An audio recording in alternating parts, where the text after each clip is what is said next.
அம்மா முத்து வந்துட்டானாம்மா அப்படின்னு சொல்லிட்டு கேட்டுக்கிட்டே வீட்டுக்குள்ளே வராரு மனோஜ். இதை பார்த்துட்டு ஏன்டா மனோஜ், ஏடா ஆளுக்கு வந்துட்டு முத்து வந்துட்டானான்னு கேட்குறீங்க. இப்போ தான் உங்கள் அப்பா ஏதோ வெளியில் பரசு ஏதோ போயிருந்தாரு, அவர் வந்துட்டு முத்து வர சொன்னான்னு சொல்லிட்டு வந்திருக்காரு, நீயும் வந்திருக்க, என்னடா விஷயம் அப்படின்னு சொல்லிட்டு இருக்கிறப்போ கரெக்டாக முத்து, மீனா, ரவி, ஸ்ருதி எல்லாருமே வந்துடுறாங்க. எதுக்குடா எல்லாத்தையும் ஃபோன் பண்ணி வர சொன்னேன், உனக்கு தான் வேறு வேலை இல்லை, எல்லாத்துக்கும் வேலை இல்லையே என்ன, அவன் பெரிய பிஸ்னஸ் மேனு, அவனுக்கு எத்தனை வேலை இருக்கும், அதெல்லாம் விட்டுட்டு இங்கே வர முடியுமாடா, இவன் கூப்பிட்டான்னு எனக்கு தான் வந்த, நீ உன் வேலையை மட்டும் நீ பார்க்க வேண்டியதானடா அப்படின்னு சொல்லிட்டு மனோஜ்ட்டு சொல்கிறாங்க. அம்மா இன்னும் கொஞ்சம் நேரத்தில் அவன் என்ன வேலை பார்க்கணும் எந்த வேலையை பார்க்கக்கூடாதுங்கிறது நீங்களே முடிவு பண்ணி சொல்லுவீங்க, கொஞ்சம் அவசரப்படாமல் சொல்கிறத கேளுங்க அப்படின்னு சொல்கிறாங்க. அப்போ அண்ணாமலை வந்துட்டு ஏற்கனவே வீட்டில் 1008 பிரச்சனை, நீ என்னடா புதுசாக சொல்கிற அப்படின்னு சொல்கிறாங்க. அப்பா புதுசாக இல்லைப்பா பழசுதான்ப்பா, வந்து உட்காருங்கப்பா பொறுமையா, அம்மா நீங்களும் உட்காருங்க, டேய் மனோஜ் இங்கே வாடா, இங்கே வந்து உட்கார்றா அப்படின்னு சொல்லிட்டு உட்கார வைக்கிறாங்க. அப்போ ரவி ஸ்ருதி வந்துட்டு ரொம்ப கோவமாக மனோஜை பார்த்துட்டு, மனோஜ் நீங்கள் இப்படியெல்லாம் பண்ணுவீங்கன்னு நான் கொஞ்சம் கூட எதிர்பார்க்கவே இல்லை அப்படிங்கிறப்ப ரவி சொல்கிறாங்க, அதான் முத்த ஆரம்பத்துலேருந்தே சொன்னானே இவன் பேச்சில் நம்பிக்கை இல்லைன்னு சொல்லிட்டு, அதே மாதிரி தான் நடந்துருச்சு அப்படின்னு சொல்கிறாங்க. ஏடா ஆளுக்கு என்னமோ என் பையனை தப்பு பண்ண மாதிரி சொல்லிட்டு இருக்கிறீங்க அப்படின்னு சொல்லி பேசுகிறாங்க விஜயா. அம்மா நீங்கள் என்னைக்கு தான் மனோஜ் பண்ணதெல்லாம் தப்புன்னு நீங்கள் சொல்லியிருக்கீங்க, அவன் பண்ண தப்பெல்லாம் நீங்கள் அப்பப்போ கண்டிச்சிருந்தீங்கன்னா அவன் இந்த அளவுக்கு போயிருந்திருக்க மாட்டான் அப்படின்னு சொல்கிறாங்க. டேய் புதிர் போடாமல் என்ன விஷயங்கன்னு சொல்லுடா அப்படின்னு சொல்லிட்டு அண்ணாமலையும் கேட்குறாங்க. வெயிட் பண்ணுங்கப்பா வெயிட் பண்ணுங்க, சரிங்க டிவி ஆன் பண்ணிக்கிறேன்னு சொல்லிட்டு டிவி ஆன் பண்ணுறாங்க. ஆன் பண்ணிவிட்டு ஃபுட்டேஜை போடுறாங்க. அதில் ரோஹிணியும் வந்துட்டு மனோஜும் நைட்டெல்லாம் ஒன்றா தூங்குனதுக்காக கடைக்குள்ளே வந்த விஷயம் அதெல்லாமே இருக்குது. அதுக்கப்புறம் என்னடா அது அப்படின்னு சொல்லி கேட்குறாங்க. என்னமோ உங்கள் பையன் வாய்க்கிலேயே சொன்னான், அதாவது 2 தடவை தான் கடைக்கு வந்தா ரோஹிணி வந்துட்டு அப்போயே கிளம்பி போயிட்டா, அப்போவும் நீங்கள் திட்டினீங்களம்மா, அதுக்கப்புறம் வரதே இல்லைன்னு சொல்லிட்டு என்னமோ சொன்னான்லவன். அது மட்டும் இல்லாமல் வந்துட்டு நான் சொன்னேன்ல ஸ்ருதியும் ஹோட்டலுக்கு வந்துட்டு அடிக்கடி ரோஹிணியோட வந்துட்டு போயிட்டு தான் இருந்தான்னு சொல்லிட்டு, அதெல்லாம் ஒன்றும் கிடையாது, போய் பேசுகிறான்னு சொல்லி சொன்னான்ல, இப்போ என்னம்மா சொல்கிறீங்க நீங்கள் அப்படின்னு சொல்கிறாங்க. என்னடா மனோஜ், நைட் நேரம் கரெக்டாக எல்லாருமே கடையிலேருந்து கிளம்பி போயிட்டாங்க ஸ்டாஃப்ஸ் எல்லாம், நீ தூங்க போகிற நேரத்தில் வந்து கதவை தட்டியிருக்கிற, நீயும் ஓப்பன் பண்ணியிருக்க. அதே போல் அடுத்த நாள் வந்துட்டு நான் கடைக்கு வரேன், நான் உள்ளே வந்ததுக்கப்புறம் எனக்கு தெரியாமல் மறைவே எழுந்திரிச்சு போகிறா குடுகுடுன்னு, இதெல்லாம் என்னடா அம்மா, ஒரு நாள் மட்டும் கிடையாதுமா, அடுத்த நாளும் பாருங்கள் வந்து தங்கியிருக்கிறாங்க அப்படின்னு சொல்கிறாங்க. என்னடா இதெல்லாம் அப்புறம் எதுக்குடா போய் பேசுகிற அப்படின்னு சொல்கிறாங்க. உட்காந்துருந்த அண்ணாமலை வேகமாக கோவமாக வந்து மனோஜ் சட்டையை பிடிச்சி செவினியோட 2 அடிக்கிறாங்க. ஏண்டா எதோ காசு பணத்தெல்லாம் தூக்கிட்டு போனேன், பித்தலாட்டம் பண்ண எல்லாம் என்னாலும் ஓகேடா, ஆனால் நீ வந்து கொடுத்த உத்தரவாதத்தில் ஒரு பொண்ணு மேலே நடத்தையிலேயே உங்கள் அம்மா சந்தேகப்பட்டு இது உன் குழந்தையே இல்லைன்னு சொல்லி நீயும் சொல்கிற, உங்கள் அம்மாவும் நேற்று சொல்கிறா, இதெல்லாம் பார்த்துட்ருக்க, நீ எல்லாம் படித்தவனாடா, படித்தவன் தயவுசெய்து சொல்லாதடா, வெக்கமாக இல்லைடா, உன்னையெல்லாம் என் பையன் சொல்கிறக்க எனக்கு வெக்கமாக இருக்குது அப்படின்னு சொல்லிட்டு அடிக்கிறாரு. இதை பார்த்துட்டு இருக்கிற உடனே விஜய், ஏங்க இதெல்லாம் உண்மையான வீடியோவாக இருக்காது, ஏதாவது அப்படி இப்படின்னு என்னமோ அன்னைக்கு கூட சொல்லிட்டு இருந்தான், அது மாதிரி ஏதாவது வீடியோவாக இருக்க போதுங்க அப்படின்னு சொல்கிறாங்க. சி வாய மூடு, நம்மளும் எத்தனை 3 பசங்களை பெற்று வச்சுருக்கோம், ஞாபகம் இருக்கா இல்லையா உனக்கு, ஒரு பொண்ணு மேலே அபாண்டமாக பழி போடுற, உன் பையன் சொல்கிறது அத்தனையும் உண்மைன்னு நம்புற காட்டுத்தனமா, அதே வந்துட்டு ரோகிணி சொல்கிறது பொய்ன்னு சொல்கிற.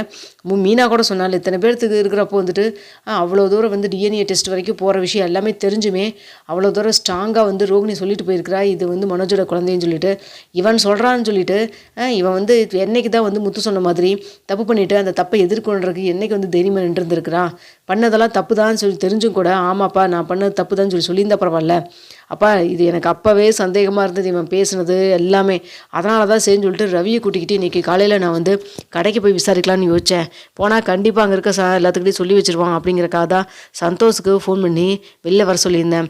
சந்தோஷுக்கு இந்த விஷயம் எந்த அளவுக்கு தெரியும்னா, ரோஹிணி வந்து சைன் போட்டு கொடுக்கல, மாசமாக இருக்கான்னு சொல்லியிருக்காங்க மட்டும் தான் தெரிஞ்சுது, மற்றபடி இவன் குழந்தை இல்லைன்னு சொல்லி சொன்னதெல்லாம் அவருக்கு தெரியாது.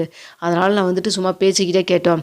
அன்றைக்கி வந்துட்டு வீடு இல்லாதப்போ இங்கே வந்து தங்கியிருந்தாருல, இப்போ சந்தோஷ் நீங்கள் தான் கூட தங்கியிருந்தீங்கன்னு சொல்லிட்டு இருந்தான், அப்படி தானே அப்படின்னு சொல்லிட்டு பேச்சுவாக்கில் கேட்குறப்போ, எங்கேங்க அதுக்கப்புறம் எலி பிரச்சனை இருக்குன்னு சொல்லிட்டு நான் வீட்டுக்கு கிளம்பி தூங்க போயிட்டேன்.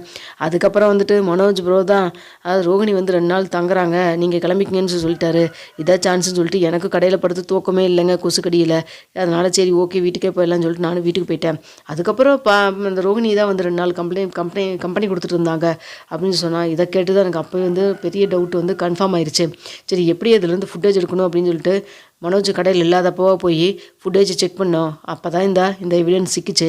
இதுக்கு மேலே வந்துட்டு சொல்ல முடியாதுல்ல இது என் குழந்தை இல்லைன்னு சொல்லிட்டு, ஏன்ப்பா நம்ம வீட்டு வாரிசு வரலன்னு சொல்லிட்டு நம்ம தவமாக இருந்துகிட்ருக்குறோம், இப்படி போய் பேசுகிறேன்ப்பா, பாவத்தை சேர்த்திக்கிறான்ப்பா அவன். அது மட்டும் இல்லாமல் நாளைக்கு கோர்ட்டுக்கு போய் இந்த கேஸை வந்து போய் நிற்கிறப்போ என்ன ஆகும், அது மட்டும் இல்லாமல் இந்த குழந்தையே வந்துட்டு நம்ம வீட்டு குழந்தைன்னு டிஎன்ஏ டெஸ்ட்லாம் வச்சு சொல்லிட்டாங்கன்னா நம்மளே என்னப்பா பண்ணுறது, இவனோட சேர்ந்து நம்மளும் எங்கேயாவது போய் அவசியப்பட்டு தான் பண்ணிட்டு இருக்கணும் அப்படின்னு சொல்லிட்டு இருக்காங்க.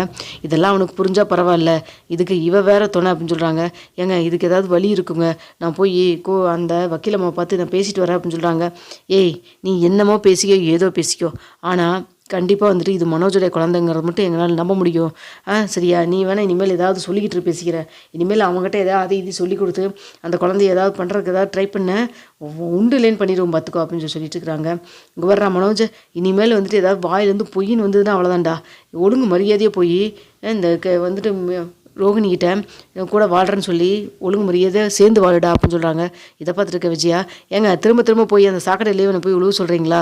ஏதாவது கேஸு வக்கீல்கிட்ட போய் பார்த்து பேசணும்னா கண்டிப்பாக இவளுக்கு ஏதாவது பணத்துக்கு இது கொடுத்து செட்டில் பண்ணோம்னா குழந்தை வந்துட்டு வேணால் நம்ம வீட்டில் வச்சுக்கலாம். ஆனால் இவ கூட இல்லை, என் பையன் திரும்பலாம் சேர்ந்து வாழ வேண்டாம், சும்மா நீங்கள் ஏதாவது சொல்லிகிட்டே இருக்காதீங்க, நான் போய் வக்கீலை பாட்டு வரேன்னு சொல்லிட்டு விஜயா கிளம்பி அங்கே வக்கீலை பார்க்குறதுக்கு போகிறாங்க. அங்கே போனோன்னு இங்கே பாருங்கள், மனோஜோட கேஸ் மட்டும் தயவுசெய்து எடுன்னு சொல்லாதீங்க, ரொம்ப காம்ப்ளிகேட்டடாக இருக்குதுங்க. அது நார்மலாக இருந்தால் கூட நீங்களும் உங்கள் பையனும் சேர்ந்து பண்ணுற விஷயத்தினால அது எக்ஸ்ட்ராவாக காம்ப்ளிகேட் ஆகிடுது. முத்துவும் மீனாவும் பாருங்கள், எந்த ஒரு பெரிய பிரச்சனையை கூட சால்வ் பண்ணுறாங்க. உங்கள் பையன் ஏங்க எப்படி இருக்காரு அப்படின்னு சொல்லிட்டு இருக்காங்க. கோர்ட்டில் தான் கேஸ் போயிட்டுருக்குன்னு தெரியுதில்ல, 5-6 மாதமாக ஒன்றா சேர்ந்து வாழலைங்கிறீங்க, அப்புறம் எப்படிங்க இந்த குழந்தையெல்லாம் அப்படின்னு சொல்கிறாங்க. இல்லை மேடம் அது அப்படின்னு சொல்கிறப்போ சொல்லுங்கள் அப்படின்னு சொல்லி கேட்குறப்போ, இல்லைங்க அவன் வந்துட்டு இவன் அந்த வீடு நம்ம ஜப்தி ஆச்சுலங்க, அப்போ போய் கடையில் தங்கியிருந்தான்ல, அப்போ இந்த ரோகிணிகிட்ட பேசி பழகி எப்படியோ அவன் மனசை மாற்றிட்டா போல இருக்குது. ஆமாங்க, அவன் மனசை மாற்றினா உங்கள் பையனுக்கு எங்கெங்கே புத்தி போச்சு, அதாவது கூடவே வாழ வேண்டாம்னு நினச்சாச்சுல்ல, அதுக்கப்புறம் எதுக்கு அந்த பொண்ணோட போய் குடும்பம் நடத்தணும் இவர் அப்படின்னு சொல்லி பேசுகிறாங்க. மேடம் ஏதோ நடந்து முடிஞ்சிச்சு, நான் கூட இவன் குழந்தை இல்லைன்னு சொல்லி நான் நம்பிட்டு இருந்தேன் அப்படின்னு சொல்கிறாங்க.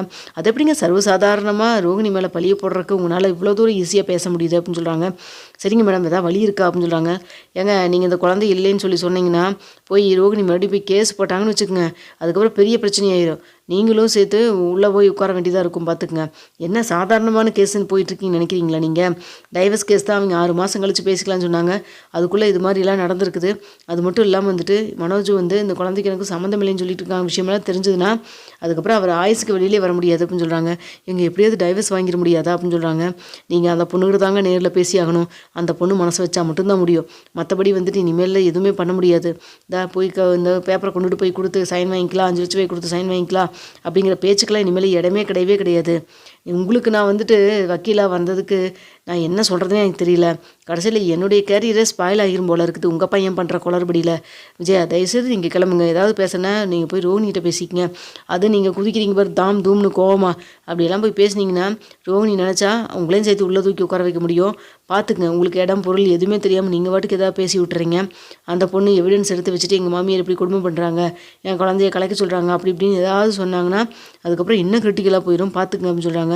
என்ன மேடம் ஏதாவது இதுக்கு தீர்வு கொடுப்பீங்கன்னு வந்தால் நீங்கள் இப்படி பயம் காமிக்கிறீங்க அப்படின்னு சொல்கிறாங்க. விஜயா உங்களை பயம் காமிச்சு எனக்கு என்ன ஆக போகுது, சொல்லப்போனால் ஜெயிச்சு கொடுத்தா நீங்கள் எனக்கு ஃபீஸ் கொடுக்க போகிறீங்க, இல்லைன்னா எனக்கு அவமானம் தானே இப்படி கேஸில் தோத்துறேன்னு சொல்லிட்டு உங்களை பயமெல்லாம் காமிக்கல, இருக்கிற ரியாலிட்டி தான் சொல்கிறேன், பார்த்து பக்குவமாக நீங்களும் உங்கள் பையன் நடந்துக்குங்கன்னு சொல்லி அனுப்பிச்சு